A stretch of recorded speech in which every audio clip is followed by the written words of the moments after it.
Innit? Hello there, and welcome to Spectrum Debate number 27. Whether you're watching on YouTube, Google Plus, or on our website, spectrumdebates.com, you are, as ever, very welcome indeed. Tonight, we will be debating a variety of topics chosen by our guests, whom we shall meet in just a moment. As ever, we want to hear your points of view, and we want you to send in questions or points to challenge each of our guests. You can do so using the hashtag SD27. I'll do my best to put your questions to our guests and to let all of our other viewers know what you are thinking. If you are watching on Google Plus, of course, you can also use the Applause app, which is basically the worm. And at 9 o'clock over on spectrumdebates.com, a poll is launched asking who your favourite debater from tonight is. My big, huge thanks to host regent Leon French for doing a fabulous job of hosting last week. I'm very grateful. And, of course, huge thanks to all of his guests. You were wonderful, and I hope that we can welcome you back onto this show very soon. Now, without further ado, let me introduce you to each of our guests. We'll be going from left to right on my screen. We begin with Bradley Alsop, who's a member of the Green Party and is joining us tonight from Northamptonshire. Good evening, Bradley. Hello. Good evening. How is life for you as a Green in Northamptonshire? It's very good. I've just finished university. About to start a master's in September. So yeah, it's good. Fantastic. What's your master's on? Political psychology. Oh, okay, blimey. So we all need to be on our best behaviour tonight, just in case. What's your topic going to be for us, Bradley? Can the Labour Party ever win a majority again? Lovely. Thank you very much indeed. Our next guest is a new guest. It is Christopher Price, who has, I think, the best Twitter handle of our guests tonight at Chris_Price tag. I like that. How are you, Christopher? I'm very well, Gareth. How are you? Superb, thank you. You're broadcasting to us tonight from Morrisher, up in the northeast of Scotland, I believe. I am indeed. This is a 50% Scottish panel tonight. This is very exciting. You're a Liberal Democrat. I am, yep. We found the Liberal Democrat from Scotland. Thank you very much, Chris. After lots of hard work, yeah, we found one. And what is your topic tonight going to be? Well, my topic tonight will be surrounding the issue of the eligibility of 16 to 17-year-olds to vote in the upcoming EU referendum and possibly in future elections as well. Lovely. Thank you very much indeed. Daryl, it's the return of Daryl Devine. How are you, Daryl? Hello, I'm very well, thank you. Thank I've you recovered very much. well. Yes, I know you've been battling with Firefox earlier on, which is entirely understandable. I've had the occasional moment like that myself. Big question for you here, though. My understanding is that the last time Matthew spoke to you, you were in Greggs. What did you buy? Sausage rolls, I mean, I'm Scottish, ain't I? Sausage rolls, though. Sausage rolls, good one. I like that. I had a sausage roll yesterday, just in case anyone's interested. But I had some fake bread with it, and it ruined it. So, anyway, welcome, Daryl. Nice to see you again. Our final guest is another new guest. It is Matthew Wilson, who is coming to us tonight from the northeast at Stockton-on-Tees, and he's a Conservative. How are you, Matthew? I'm fine. How are you, Gareth? I'm superb. Now, is that a hoodie? That is a tie-dye hoodie that I bought in Camden for 20 quid. Fantastic. So we have a good selection of jumper tonight and a good hoodie. I like the return of a hoodie. Yeah, you'll never see a Tory wearing a tie-dye hoodie, I don't think. Never again, you mean? No. Yes. You'll never again. What is your topic tonight? Well, my topic, Gareth, is the abomination of the Psychoactive Substances Bill and how Theresa May is my least favourite politician ever. Ever in history of politicians. We may explore that particular issue later on. Thank you all very much indeed. For those of you who are perhaps joining us for the first time, my name's Gareth. I'm your host for tonight, and whilst for full disclosure I am a Conservative, I'll do my best to play devil's advocate and to challenge all of our guests and to explore each idea. Our standard disclaimer, of course, is that whilst our guests may well support a party, nobody on our show speaks for or on behalf of that party, so please take everything anyone here says tonight as their own personal opinion. Now, before we get going with our first topic, which tonight is going to be brought to us by Bradley, welcome back, the laser selection method.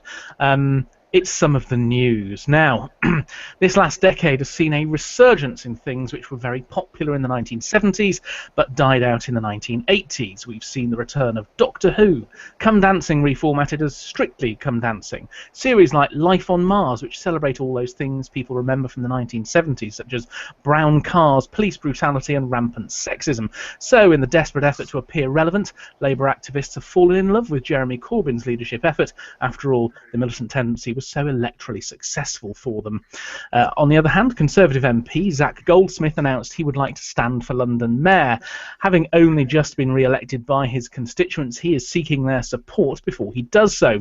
Now, self-funding a mail shot to every voter in Richmond Park is, of course, in the best traditions of democracy and has been widely praised, but at a cost estimated in excess of £50,000, nobody quite knows how this MP, son of a billionaire, is going to afford it.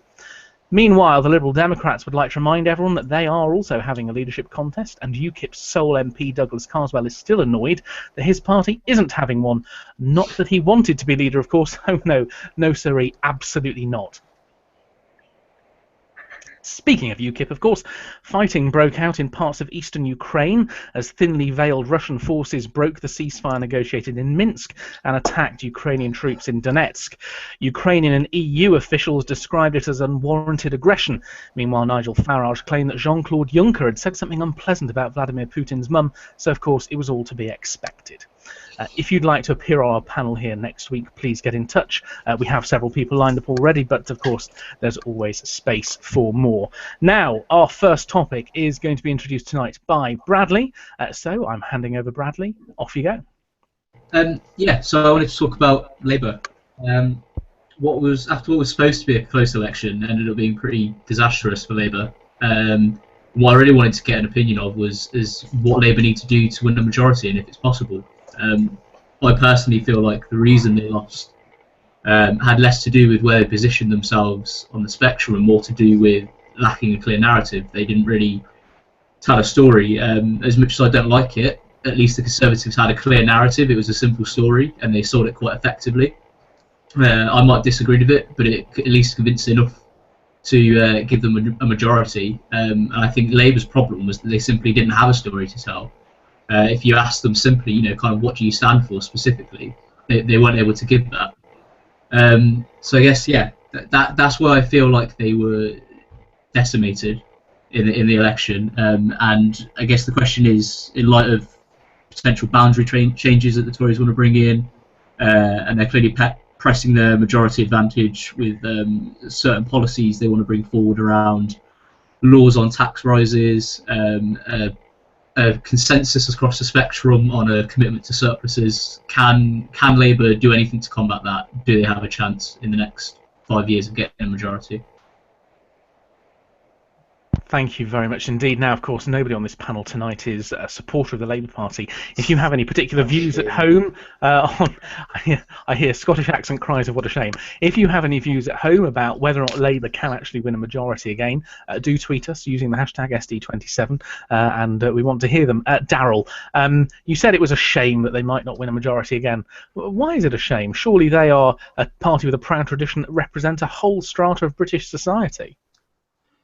Well, at one time maybe, but now they're essentially Tory light, as many people have said before. I mean, there's very few things that a casual and even a modern observer of politics can really throw between, the policies that were Ed Miliband's Labour and the policies of David Cameron's Conservative Party going into the election. I mean, he unveiled that giant stone, but that was probably the most iconic thing Labour ever did during the election campaign and during the last few years trying to get back into government. The problem with them is, it's often been said so many times by the very right-wing media that Labour went too far in the left wing, and that's where they were destroyed, but it's the exact opposite. They gave... Nicola Sturgeon went on American TV and put it very well. She said that the reason that Labour were really left behind is because they offered no clear they offered no clear alternative to the Conservatives. A few people already tweeting on this topic. We've got John Mousley at Les Fox. Hello again, John. Labour need to have values, something that they lost under Blair. Joe Pollock at J Pollock 1996. Labour further left don't win elections. Blair realised this, went central, and won 3 elections. Miliband didn't. So quite a difference in view here. Salman Anwar, Labour will come back in 2025, he says. So he's already writing off whoever their leader might be after this election. And John Mousley is claiming he's a supporter of the Labour Party. Let me on. No, John, down boy. We know you're a kipper. Behave. Matthew, Labour, Yes. can they win again? Well, I agree with the 2025 prediction. It's going to be over a decade or plus until they win another election, due to the fact of the boundary changes getting pushed through by the Tory government, and the fact that in the election, even if they won all of their seats in Scotland, they still wouldn't have won a majority or even close of tackling the Conservative seats. And it's the Conservative majority was down to the Lib Dems seats in the southwest and all of the south. The south are completely blue except in London. So I just think that whoever the leader will be, it won't make a slight difference in ever. So you're saying that Labour are essentially dead? They're not essentially dead, but I think they need to find. I'm starting to talk like Labour now. They need to find their inner soul, their inner principles, as They it need some were. emergency inject into themselves. They need what, sorry, Daryl? They need some emergency blood to inject into themselves. They need some of the blood of the old Labour Party, at least I think. And is there anyone that you think would provide that from the current leadership contenders? Jeremy really, Corbyn. I'm not too sure. I mean, I don't know enough about every one of them to really make a huge opinion on them. But whoever gets elected will need to do a radical overhaul of the condition the party's in right now. Okay, Christopher. Of course, coming from Scotland, your party experienced a similar wipeout to Labour in Scotland, being left with just 1 seat. Are Labour's fortunes anything to come by? I mean, are they going to return?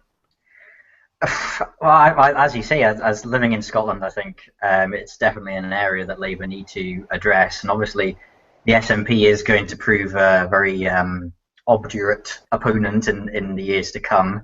And it was a big issue that affected the Labour Party. But of course, it was a massive issue down in England as well. I mean, the campaign that the Conservatives ran was mainly about leadership and the economy, and I think the moment Ed Miliband went on Question Time and didn't refuse to admit that Labour spent too much, and I think that was the first nail, and then the other nail was when the Conservatives kind of delegitimised Labour with all these threats of the SNP coming down and just having Ed Miliband in Nicola Sturgeon's pockets. So I think, and like Daryl said, I think they need a bit of an injection of something. Maybe I think they need to stop living in the past a bit and move away from Brownite, Blairite, New Labour, Old Labour, and they need, like Daryl said, a fundamental reassessment of who they are and what they believe in, what they stand for, and with the candidates that they have for their leadership election. Obviously,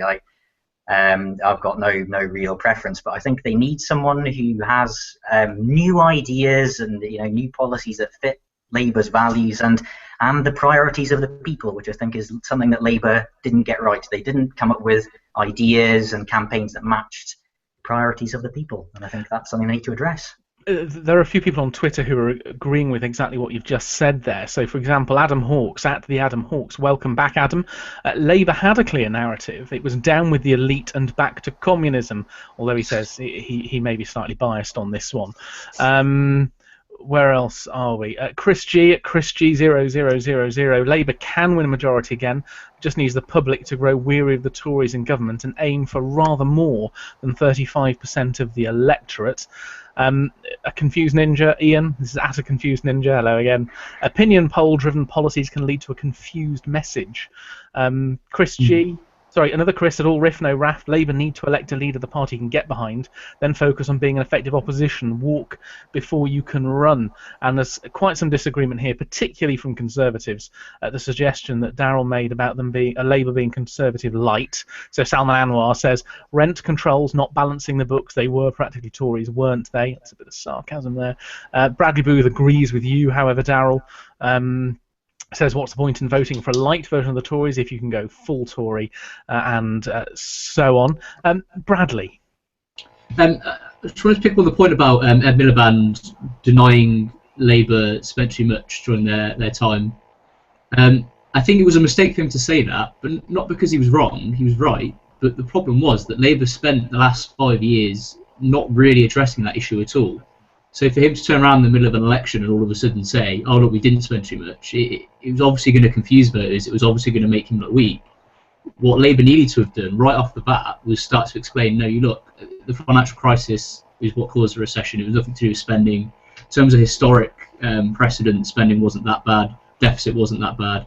But Labour consistently failed to address that throughout the last 5 years. So, of course, if they all of a sudden start saying this sort of thing in the middle of a leaders' debate, then it's going to look like a confused message. And as for whether they are Tory light or not, there were differences between them and the Tories, and I'm sure there are differences the Conservatives would happily point out and don't like about Labour. But comparatively, compared to what the differences used to be, they're very small compared to how they've been over the last 50, 60 years. If you were in the Labour Party, Bradley, who would you vote for to be the leader? Corbyn, was that how you pronounce his name? Jeremy Corbyn? Yeah, I'd probably vote for Corbyn. I don't know a huge amount about him, but he appears to be kind of someone with the right kind of ideas compared to the other. It's only 3 now, isn't it? Because one of them's dropped out again. Yeah, I think which, yes. Corbyn. 2 weeks ago, of course, this show was asking, where is Mary Creagh? If anyone's heard of her, let's get in touch. Since then, I have to report that Mary Creagh did drop out of the Labour leadership election, but again, nobody really noticed. So that's a bit of an issue there. A few more tweets that people have sent in here. SD, Ministry of Truth at S_debate_news is pointing out that guest Darrell has killed a political enemy and is now displaying him as a threat to other guests, what with there being what looks like a dismembered head in the cupboard behind you, Darrell. It's the British way. Well, I'm glad you're upholding something from the Union. That's good. Salman Anwar says Liz Kendall is the only one that can drive Labour in the right direction. Joe Pattinson at Joe_Pattinson. One thing that is certain is that the SNP will remain a mild irrelevance and not national. Chris G, Labour has had one successful leader since 1975. Perhaps they should copy his game plan. Alex Ward at Mr. Alex Ward. Labour do need an injection of something. It's called votes, and it's what the Tories and the SNP currently have. Alessia at the Blonde Pond. Would it work without the personal charisma of said leader, she says, in relation to Blair's game plan. And God, they're flooding in at this point. I'm not going to be able to get back to those. Right, anyone else here want to add something to the issue about whether or not Labour can win? Because I'm going to come to you, Matthew, because you live in a part of the country that is traditionally Labour. I mean, it's overwhelmingly Labour, and yet, you know, the Conservative seat that you're in went from a 300 majority to a 5,000 majority against a well-funded union-backed Labour candidate. Now, how did that happen in what is supposed to be Labour's heartland? He just took all the Lib Dem vote. How did he manage that, though? He just, well, the Lib Dem vote collapsed and he just took them all. That's the only explanation I have in terms, and the part of Stockton South called Ingleby Barwick is a growing community who's it's more like mortgaged homeowners, aspirational young couples and young families, you know what, who oh, I like my job and my Jaguar and all that, and they they went out and voted Conservative, I think. But I wasn't there I wasn't in Stockton South when the election happened, so. Fair enough. Anyone else got something to add on this one before I do some more tweets and ask Bradley to finish? No? I'll just sum up in one thing. Well, basically in a sentence, like we said, I don't think Labour's dead. I think it's just in a coma at the moment. Fair enough. A few of our tweets. Adam Hawkes, Labour needs to realise they need to support business to support everyone. Lord Sugar basically said this when he quit the party. Leon French, Labour's big problem has and always will be balancing left-wing views of their members with moderate public views, and they've never got it right. Ian at A Confused Ninja agrees with you, Chris. He says it's right the Labour need to focus on how to take themselves forward, a new approach for a new generation. Conservatives here seem particularly enthusiastic about Jeremy Corbyn winning. Salman Anwar says he's vote for him, and Leon French says that whilst Corbyn could possibly win over Green voters, he'll lose far more of those in the centre of the party. I'd love Corbyn to get in personally and politically. So why? Because I miss that ideology battle of left and right that we had in the 80s and the late 70s. I just think that's gone with Blair and Miliband. I just think that the debate now has got a bit beige, and politicians now have got a bit So if Jeremy Corbyn became leader, we'd have that big left-right debate, anti-austerity, get rid of the House of Lords, scrap Trident, against that, capitalism. We'll have that big, massive ideology battle again, which I miss. So from a point of view of sort of interest and entertainment alone, you'd welcome Jeremy Corbyn? Yes. Well, and real passion as well, that's what it sounds like. Yeah, it's not just about entertainment. I think actually for a proper democracy and for policy as well. I mean, no one party is ever going to get it all right. So if you've got two singing off the same hymn sheet, then you're more likely to run into difficulties. Whereas if you've got two, saying different kinds of things, you come to some compromise. You can get some kind of differing opinions. You're more likely to reach good policy than if you've got a set of parties all saying the same thing all the time. Mm-hmm. Thank you very much. And I think Chris, did you have one more point there? Yeah, well, just about Jeremy Corbyn, I think. Yes, I think he would be a very good candidate, and it would make politics a lot more interesting.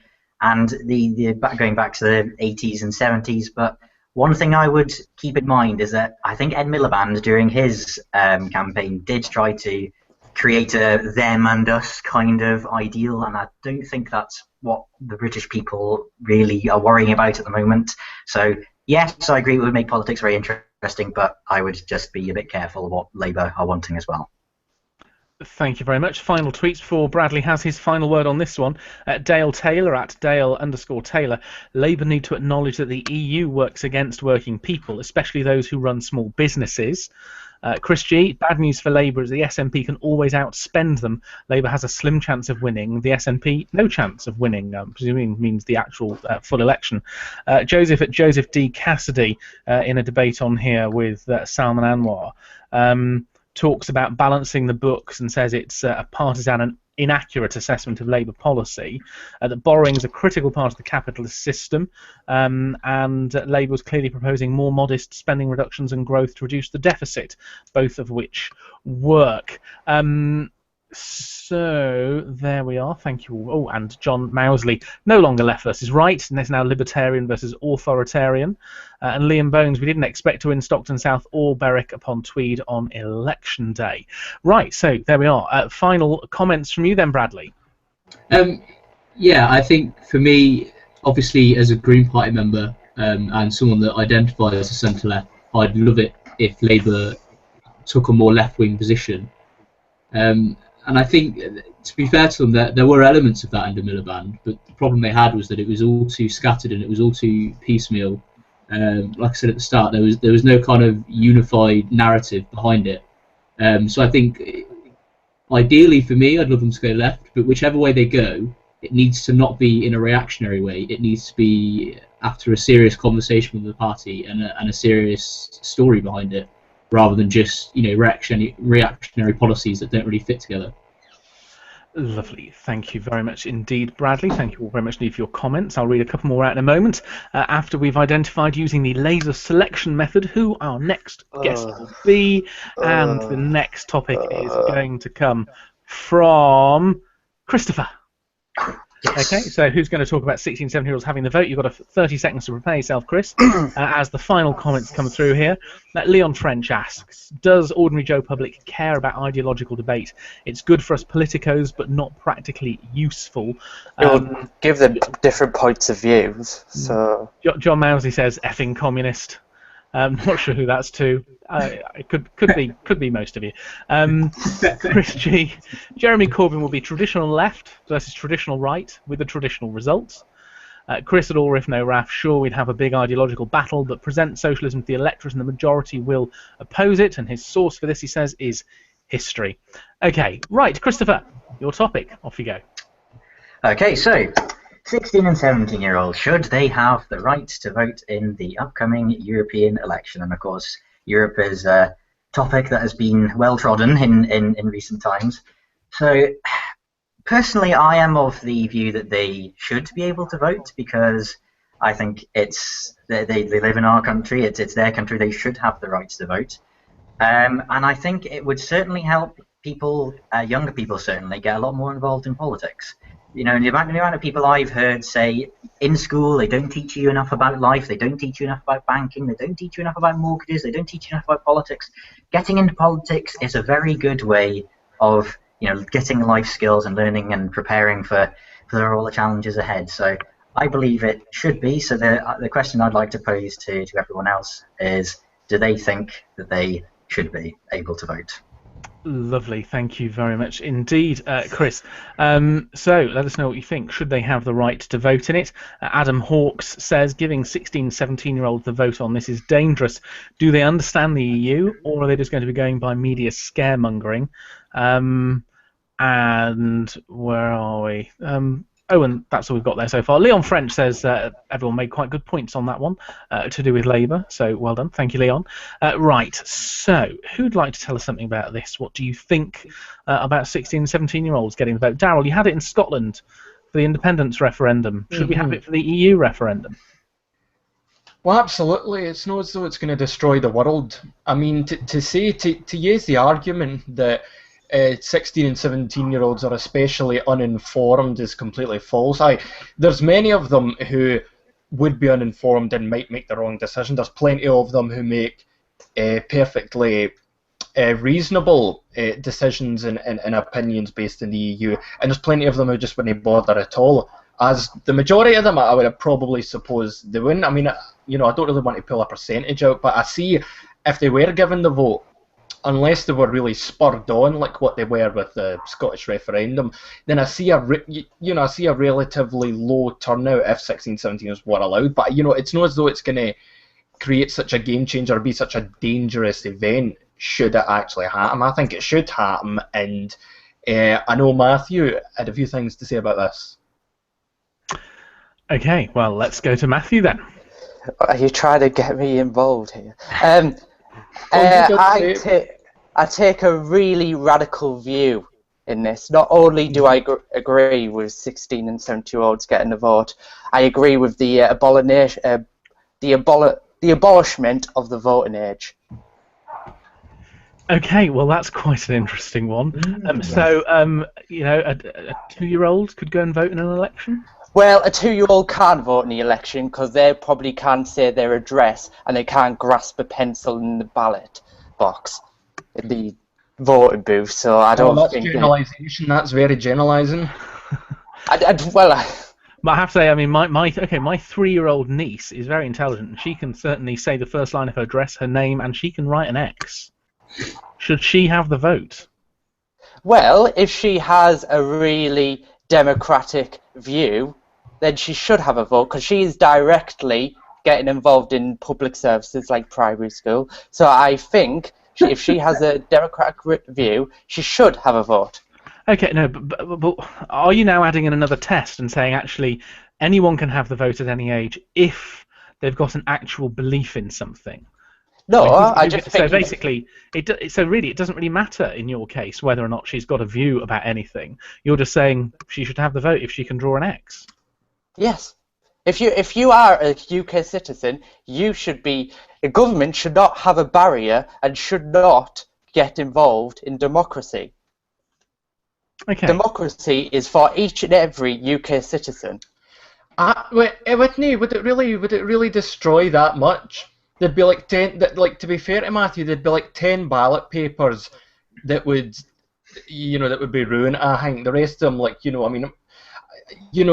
they're I don't think the political scheme would be destroyed by a bunch of 12-year-olds voting. Okay, I'm just thinking the possibility of people bringing their toddler to the polling station. Obviously, we'd have to have small ones for them because you're not allowed to go into the actual polling booth with anyone. We'd send them along to go and put their cross in a box somewhere and then go and fold it up and put it in the. I mean, really, 3-year-olds. Well, when I was 3, I didn't think politics was what was my main agenda. It was mainly Noddy and custard. So maybe it might not be at the top of their agendas. You want people to vote with their hearts, and that wasn't what was in my heart at the time. Okay, unless of course custard and Noddy had been on the ballot paper. Well, then if there's a custard and Noddy party, then I might have voted for it. We could see a plethora of new parties standing. I mean that would be great. I mean, all my niece would need is one that's themed along the lines of Frozen, the Disney film, and she'd be there voting for them like mad. Exactly. Imagine Labour, dressing. Well, she only has one vote, so I don't think she'd be voting for them like mad. So. Well, yeah, but all of her friends might. I mean, this is the thing. We're having whole new. I mean, really? Yes. Yeah. Matthew, come on, 3-year-olds vote. Yeah. I don't think 3-year-olds will be. 3-year-olds will be voted. I don't think they will be voting. Then why bother giving it to them? Well, why bother giving anyone the vote? Because we don't know if they're going to vote or not. Because at the end of the day, they are UK citizens. Everyone should be given the vote. I don't see the harm in it. Everyone should be given the vote. If you're a UK citizen, you should be given the vote. This is seriously. You should be given a vote. Some sense into the. Please, Bradley. Please. I think if you're denying anyone the vote, you've got to have a good reason to do so. And a reasonable suggestion is that they don't have the cognitive function to be able to make a proper decision. There are 3-year-old Mensa kids who probably could recite the history of 15th century, 20th century. No. Yeah, but again, there's a difference between knowledge and sense. That's the problem I have with all. Yeah, they both work together. If they can learn about the Battle of Waterloo and the bloody World War II, I think they can read. Alright, okay, let me pause you all here, because at this point in time we can't hear anybody speaking. Alright, so let's just pause you all. We've had many tweets on this, and I can't keep up with them. I think they're all from people who are at least in their teenage years, and I can't guarantee that. Think of this, Matthew. You can't use Twitter if you're 12, but you're saying a 5-year-old could vote for the government of the country. Yes. Well, Howie, come on. Are you really suggesting that there's no under 12s or 12-year-olds using Twitter at this time? Right. No. But the rule exists. That's the point. Well, that's similar for driving. We say the rule. We're saying we can't possibly put you in charge of a 1.5-ton lump of metal and plastic until you're 17 and you start learning to drive. But we'll let you help. We'll allow you to choose the government of our country. We'll let you choose the government of our country at an age when perhaps you can't even control your own bowels. Well, there's plenty of adults who shit themselves and they're allowed to vote. I'm sure the old age pensioners can control their bowels. I'm not talking about pensioners, I'm talking about folk with difficulties. I have to be PC. Okay, maybe we should move on from this little part of the discussion. It's an interesting one. Let's just talk about the specific argument about whether 16 or 17-year-olds should be given the vote, and let's assume, for the sake of argument, that at this point in time nobody serious is proposing that anyone younger than that should get the vote. So, Bradley, let me come back to you. 16 and 17-year-olds, really? Yeah, I think we were kind of right in saying, everyone should have the vote unless there's a good reason not to give it them. And I think a good starting point is if they don't have the cognitive functions to be able to make an informed decision and understand what they're deciding. And in terms of psychology, there's no specific differences between all 16 and 18-year-olds to give it to 18-year-olds but not 16-year-olds. In terms of what we already think as a society of 16-year-olds' cognitive capacities, we allow them to do certain things. They can get married. They can join the army. There's a range of things we already allow them to do. So it just seems logical that we give them the vote as well. And in terms of political engagement among young people, it would really help with that as well. A lot of studies show that if you vote the first time you're able to, you'll do so for the rest of your life. You're more likely to be engaged in politics. And if we can get people, whilst they've still got another 2 years of school left, and start engaging them throughout the whole schooling process in politics, and give them that vote when they're younger, then it seems like a really good idea to me. But isn't that an argument just for better education, not for giving them a vote, because hopefully they'll then carry on using it? No, Speaking of the education thing, links with it entirely. Actually, haven't we been rolling back on the rights of people who are 16 and 17 years old recently? That the age for buying cigarettes has gone up from 16 to 17. So we're saying you're not old enough at 16 or 17 to buy a cigarette, but you can choose the government of the country.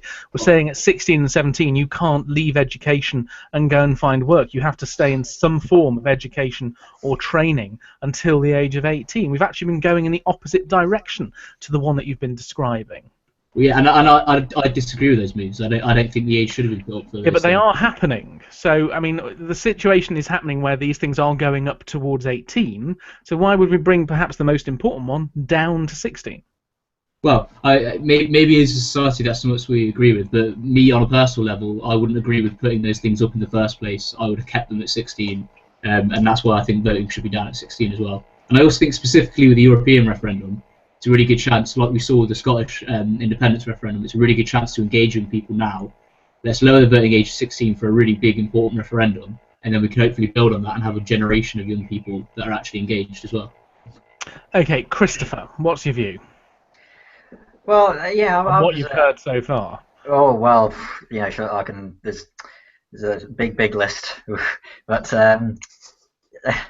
yeah, going back to Bradley's point about the obviously I voted in the independence referendum in Scotland, and there's going to be 16 and 17-year-olds who voted in that independence referendum, and I'm sure Daryl will know from being in Scotland at that time, everyone was buzzing about the election, everyone was really wanting to get involved, and if you they'll have friends and everything who will be voting in this election, but they won't be able to. So it's I think it's very important to get people involved. And once people have voted once, they'll want to do it again. And if people up here after the buzz of the referendum, they'll want to do it again. So it's important to get people involved. If people, are we saying that unless someone's first time of voting is at 16 or 17, they're never going to do it at 18 or above? Well, no, I think they will, but like as you say, Gareth, I think it's important to have levels and restrictions in place. But I think it's with 16 and 17-year-olds, they are living in this country, and they do have the function, the cognitive function, like as Bradley said, to get involved. And I think it's their right. And I grew up with a Labour government in the noughties. I know it's tragic, I know, but there's been an awful lot of people put off politics my age, and I think we owe it to 16 and 70-year-olds and the younger people to be able to vote and have their say in the future of our country, because it's a once in a lifetime thing. I think it's very important to give them the chance. And why not 15-year-olds? Well, again, it's all about restrictions, isn't it? But I think restrictions. But I think 16 and 17, I think, is the right. You're at the right age. You're at that right point in school when you're learning about starting to get into the world of politics. That's when they start teaching you about politics in school. So I think that's probably round about the right time when you should be able to have a say in the future of our country. Well, in England, they start teaching at the age of 11. Why not 11? Well, you know, it's going back to the, you know, do you want to be taking the slightly younger people to be able to vote? But again, it's a very open topic. But I think me personally, 16 and 17 is the age you should be able to have a say. Okay, right. Matthew, Daryl, we had a slight bit of a tangent there onto even more, but thinking specifically about 16 and 17-year-olds. I'd like you two to think about some of the comments I'm going to read out from Twitter now, and then tell these people why you think they're wrong. John Mousley. John Mousley says no. He's quite clear on that one. That's not even an argument. I know that's not, but I picked it out as a first opening one. Leave me alone. A few of the others. Salman Anwar says, again, the age is mainly arbitrary. We need a line somewhere. 16-year-olds can't marry of their own free will. They have to have permission. They can't join the army on their own because it has to be part of an education system. They have to have permission and so on. Adam Hawke says, getting married affects a few people, but voting affects everyone, so it's not suitable to lower the age. Alessia, you can't do any of those things that Bradley mentioned without parental consent. She says, plus we've all watched One Tree Hill, right? I haven't, actually. So a quick explanation of their relevance will be very gratefully received. Liam Bones, they can join the army as an apprentice, but they'd never be on the front line. We don't think that 16, 17-year-olds have the function to drive, so says John Mousley, so why have the function to vote? They don't have a function to drive. And Chris G says, just in general here, would Matthew allow children to have sex because they have the knowledge? No, that's no. Very silly. No, that's you can't compare the two. You really can't compare the two. Tell him why not. Well, because obviously the sex, legalizing everyone to have sex can cause abuse and paedophilia and rape and all that. But I don't think voting will have this dangerous effect, like Daryl said. So I think it's preposterous and scaremongering that they're comparing the two of legalising the sexual consent and the voting age. Daryl. Well, as Matthew was just saying there, there's a reason for the age of consent, and that's because we believe that children aren't psychologically prepared enough to make an informed decision about sex, just as how, your dog is not psychologically aware enough to consent with having sex with you, nor is your child. But when you compare it to something such as voting, the legal age for sex is 16, and then you say, we don't allow people to drive until they're 17. There is way things like smoking even and driving and alcohol and such. There's clear definitive dangers. There isn't a danger with walking to a school and writing in a ballot paper, but of course you could say the dangers are far more wide-reaching than that, as people are saying they'll make very uninformed decisions and they'll ruin the world and all that. I don't think that would happen. I think it would have just a very small effect that will just disperse itself into the results that would happen anyway. So there'd be a few more people voting really for the same thing. I don't think it would turn the tables in anything, and even if it did, I don't necessarily see that as a bad thing. So definitely 16 and 17s, they could vote in the Scottish referendum, and that just, all that it did there was just bringing a world of good, because everybody felt a lot more politically motivated. We're suggesting here that every adult can make an informed decision. Does that include the adult that said in the EDL video they're Muslimic ray guns? Can he make an informed decision? Because he's over 18, isn't he? I just think that we're living in a naive society where we think every adult can make an informed decision, but every 16-year-old and younger can, and they're just playing with Lego and eating jelly and custard. Just like, oh. Is that not an argument Is that not an argument though to have tests before people are given the right to vote? No, because you do that, and you're back to 1960s Louisiana or wherever, where it's like draw a circle inside the triangle and do the square root of this. You're gonna, if you ever have tests for voting, then the governments will abuse it. You must never have that. Isn't fiddling with the franchise abusing the voting process as well? How do you mean? Well, deciding to lower it to a certain group. So, for example, there are arguments that people made that the only reason the SNP was so keen on reducing the voting age in Scotland is because opinion polls showed that 16 and 70-year-olds were much more likely to vote for independence than older age groups, and that turned out to be true. So, Well, isn't fiddling with the franchise simply a way of fiddling an election? Well, maybe they did do that, but the outcome was a generally good one. Okay, fair enough. A few more comments that people have made here, and I can hear my voice echoing from someone. So if you could turn it down, that'd be great. Thank you very much indeed. I'd say lots and lots of comments here. We've had some people talking about their cats getting the vote. Oh, that's preposterous. I know. Give us a moment, Matthew, because there are supporting comments as well. You'll watch them. They're scraping barrels here, aren't they? If anyone is scraping a barrel, please upload a video. I'd like to see someone actually doing it. Could someone turn their sound down, because I can hear myself an echo, and you know, much as I love myself, it is slightly concerning. It might be me. I'll put my headphones in. Sorry. That's all right. Thank you very much indeed. Cameron S at Cameron_surname says, obviously there are some examples of really smart children, but there has to be an average age barrier. Dan Essex at _Dan Essex, there are views being expressed tonight that suggest some 20-somethings shouldn't be given the vote. Bradley Booth, voting doesn't have any health risks. Smoking does.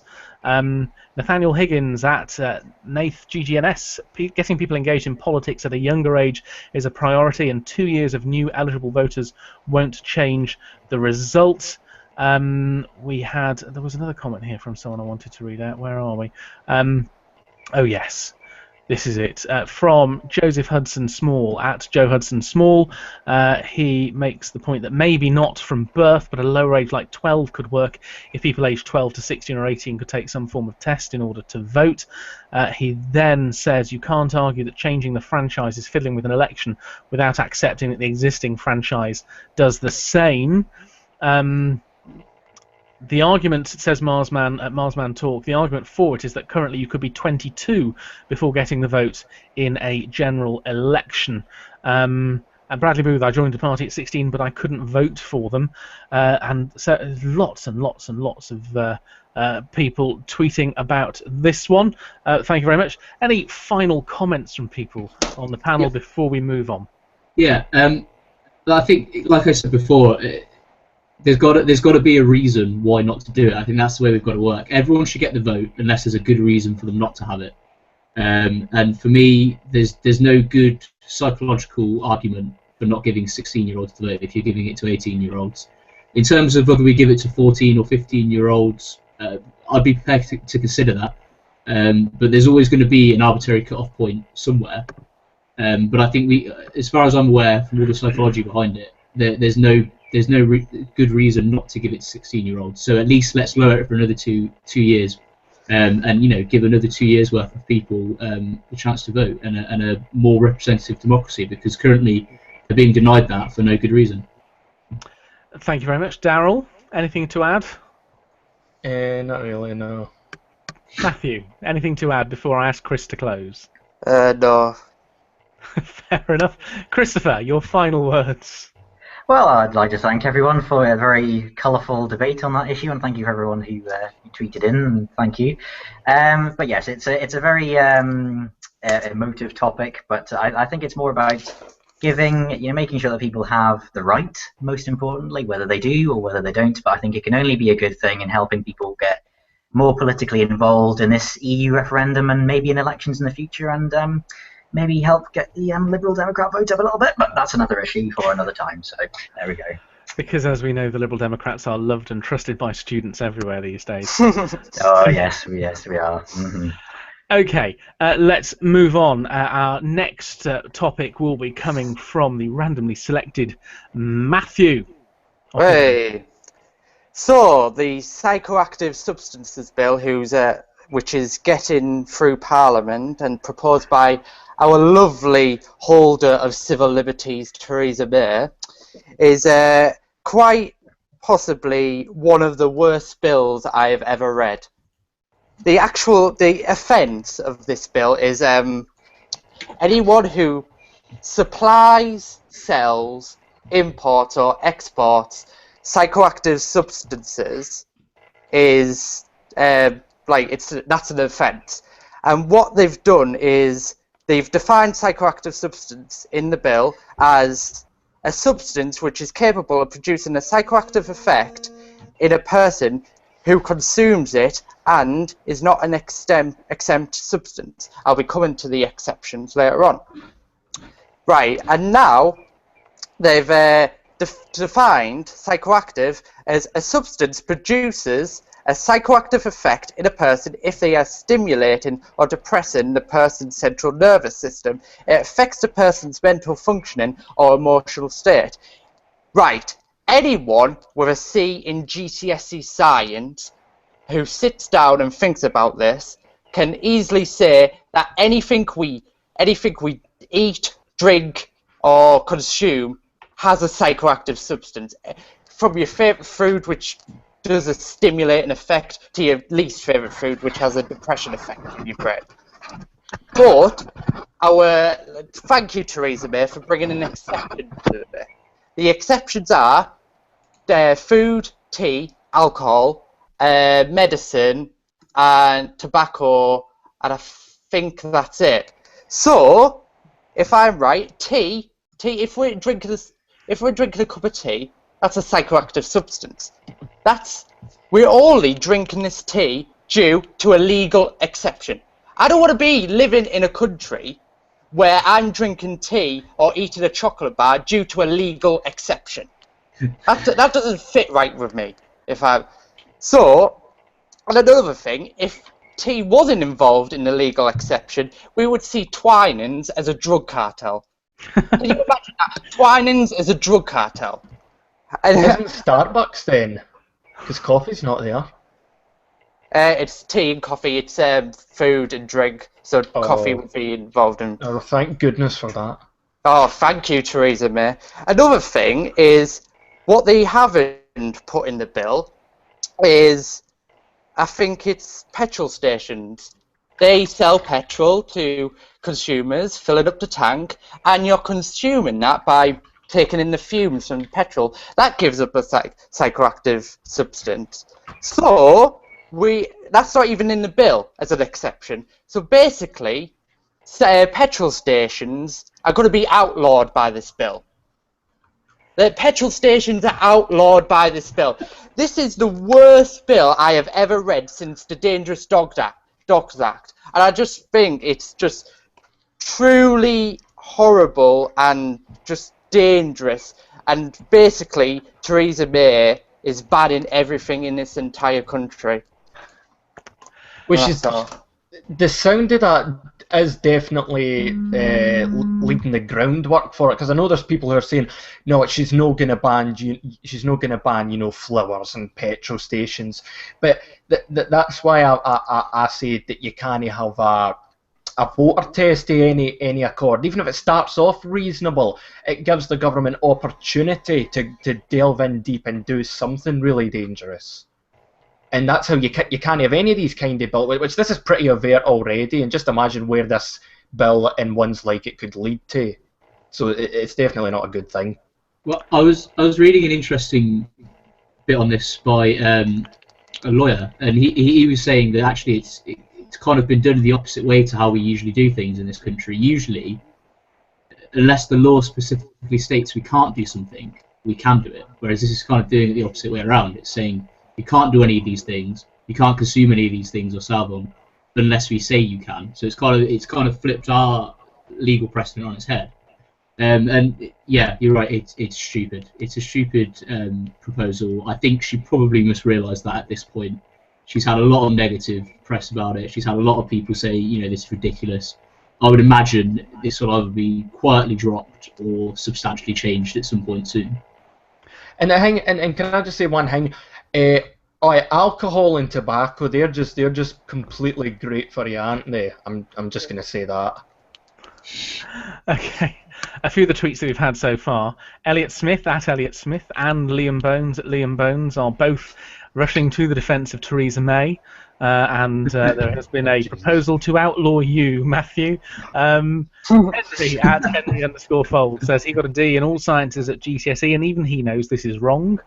A confused ninja. Would flowers be considered psychoactive substances? Yes, they are. They are considered psychoactive substances. The real Flint Shady at Scottish Scouse. Wait. A Tory who actively dislikes Theresa May exists.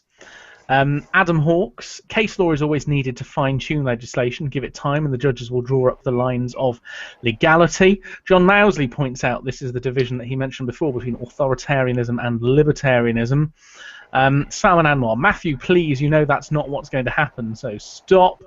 Where are we? Matt and the Banshees at Stradihuvius is another good one. What is the reasoning behind the exceptions for alcohol, etc., other than the obvious because they are? Chris G at Chris G0000, the bill is simply an attempt for the government to ban new legal highs used by impressionable children not obsessed with voting. Comments? Anybody? Comments? Responses to those things? Christopher, what do you think, first of all? Oh, well, I was so tempted to say after Matthew's point, and here she is tonight, we have Theresa May. But I would have liked to see that fight. But yeah, with regards to legal highs, yeah, I agree. The bill has it's got a lot of holes in it, but there's left more questions than answers, to be honest. But yeah, I think we need a system in this country where we like Portugal had at the turn of the century, and I think in the 15 years that have gone by since then, I think drug use has dropped by half. When many said that it would just increase because there's no laws anywhere. Yes. So I think that's something we need to look at, and look at the gangs and the companies that are selling the products that are not up to standards, and look for them rather than you make sure that we use civil law on the actual takers rather than criminal law, because these are people that just need to be helped rather than to be demonized and criminalized. So I think maybe introducing something like drug courts like they have in Portugal would definitely help the situation. There's an issue. There's a real issue here, though, isn't this? Is for anyone who wants to respond to this, because we had a situation here. My own council took a local company to court, a local shop, because they were selling legal highs, and there were suggestions that some of these legal highs had caused the death of at least one teenager in a very short space of time. And the reason this is being brought in is because there is no legal way to prevent these things, which are a concoction of all sorts of stuff, which in and of themselves are not illegal. Being sold openly on the high street in shops that have no testing because they're not a type of food, they have no standard quality, nothing at all, and they do harm and they do kill people.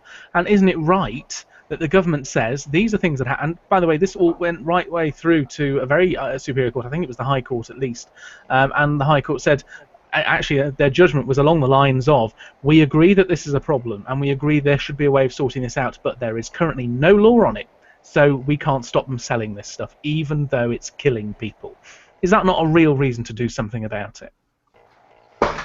Well, if I would answer first, then I think the most important thing today is to identify it and get information out about it. Because if you do that, then people will know, oh, well, maybe I shouldn't take this. It's probably going to kill me, which is going to be a very big damper in your day.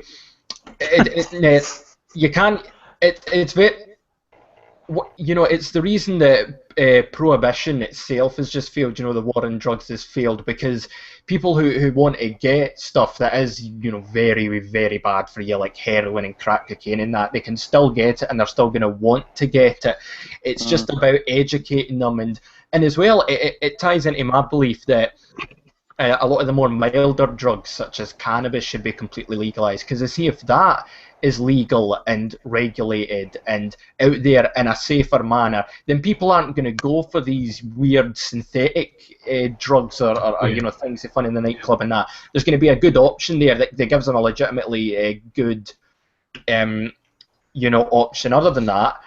And if you go at, if this is the thing, they're going to say, oh well, we have to go after all these drugs. Look at this. Look at this. This person was killed by, this person's son. This girl was killed by, these drugs. That's why we need bills like this. That's what they do. They abuse that kind of, they contort and they twist your kind of emotional reaction to that, and they make you believe, they try and get you into a sort of panic action, and they try and make you think, oh, we need to ban this, right? We need to make this illegal.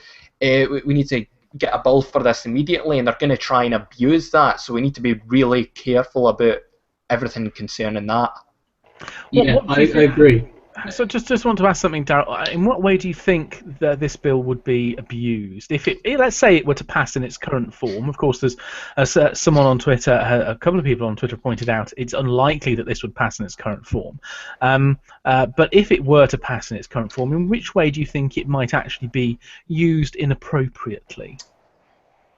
Well, it just starts banning more and more things that don't really have their place to be banned. Like I don't see petrol stations immediately being banned, but I do see a lot of herbal treatments, and a lot of things such as that the government kind of strike off, and as time goes on and as the snowball gets bigger and bigger, we see more and more things potentially going. I mean, I haven't thought of the complete logistics of it because I prayed that I never had to, but you'd have to be very naive to say that you don't see it potentially going down a dangerous route. Thank you. Bradley, you wanted to say something? Yeah, I mean, I think actually I'm going to stick up for Theresa May a little bit here. I think actually if you want to use the law to try and regulate drugs, if you want to have this war on drugs, then this is actually probably the only way you can do it. But because we can see how ridiculous this proposal is, it kind of shows how ridiculous our current approach to drugs in general is. I think we do, like was mentioned earlier by Christopher, we do need to go down more kind of route that Portugal goes down, where we can make sure people know what they're getting is a good quality, where there's the help and support for people that have addictions, where these things are regulated, rather than just trying to make it illegal and then forcing people that do want to do it to have kind of substandard stuff, to have the whole kind of crime element involved in it. I just think the whole legal approach to it just isn't going to work, and this highlights that. Thank you. A few of the tweets that we've had from you on this one. Where are we? Joe Hudson Small. Government shouldn't be banning new legal highs automatically until they've caused enough problems to warrant being made illegal. Confused Ninja. I can't wait for them to ban the dopamine hit you get from playing silly games like Candy Crush, etc. Brackets sarcasm. Matt and the Banshees at Stradihuvius. Well, yes, there is something to be done against certain legal highs, but a blanket ban is excessive and likely ineffective. Salman Anwar, problem with legal highs which makes them hard to outlaw is that manufacturers can make small changes to the chemical composition to make them legal again.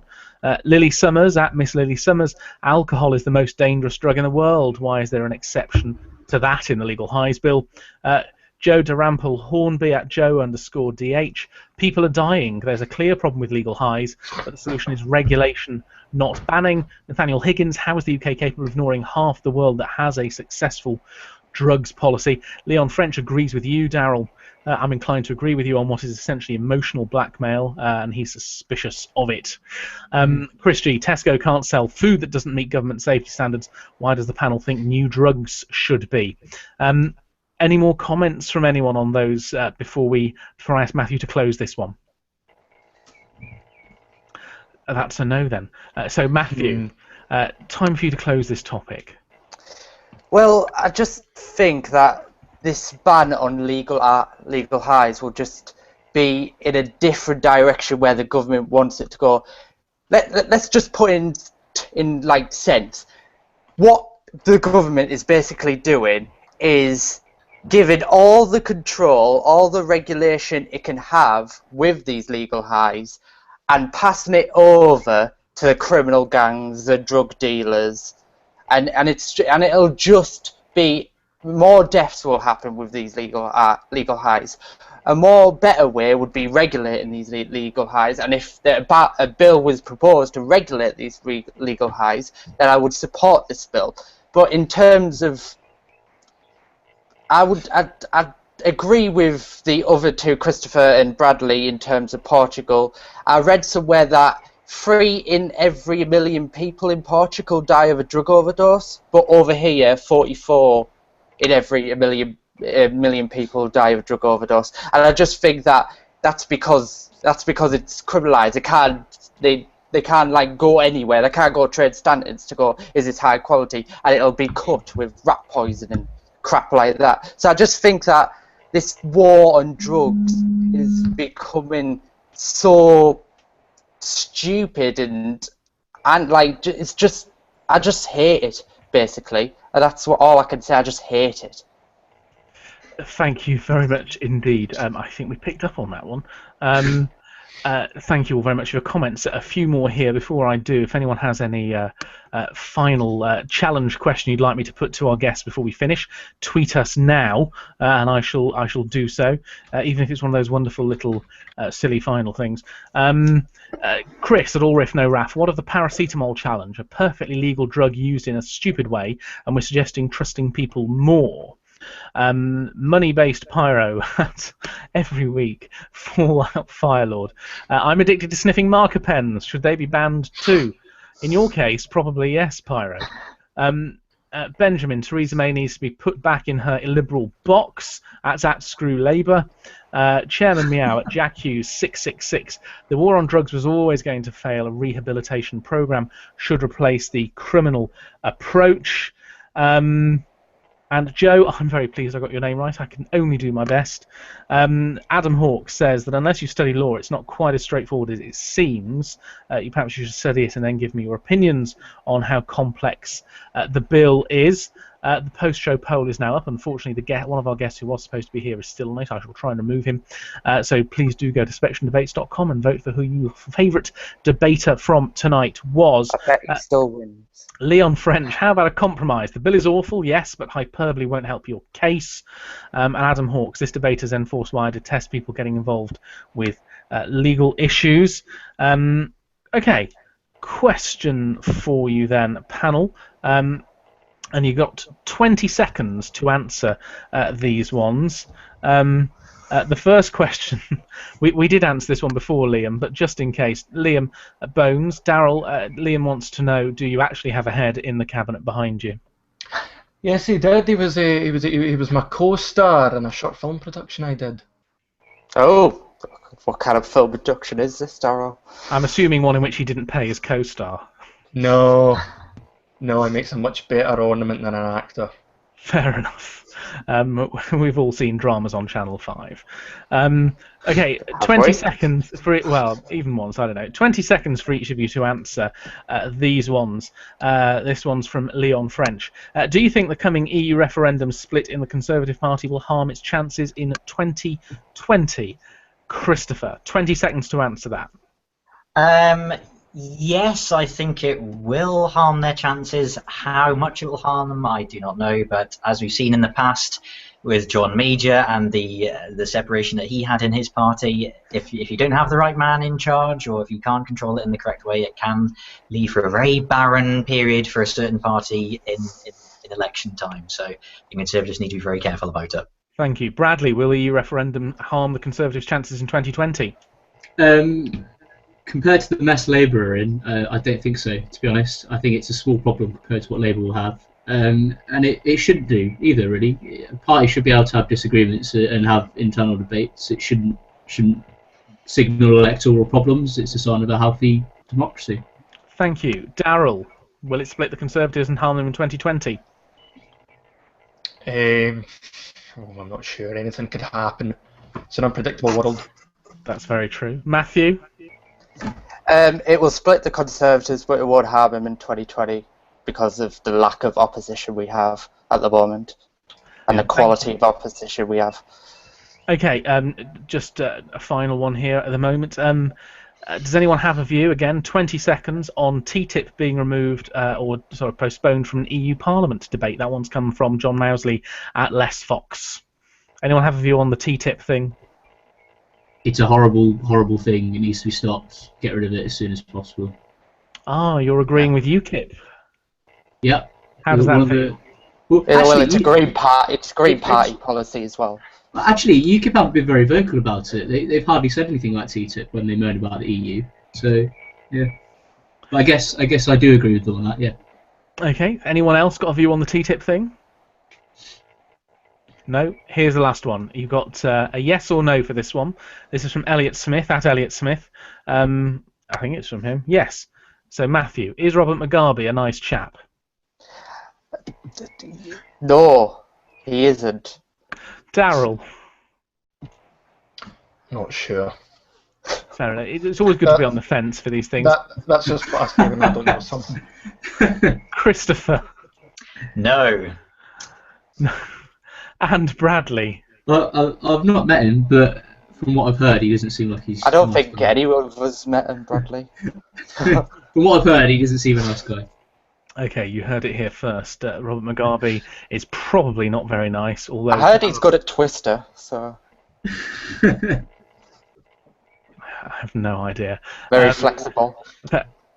Okay, moving very swiftly on to the end of the show then. Thank you all very much indeed for taking part in tonight's show. Big thank you to Bradley and to Chris and to Daryl and to Matthew. Thank you all very much at home for your tweets, for your comments, for your questions and your suggestions. I hope you've enjoyed tonight. We've already got... They're all terrible. We've already got a couple of people who are down to join in next week's show. If you're interested in taking part next week or in future, please get in touch ASAP.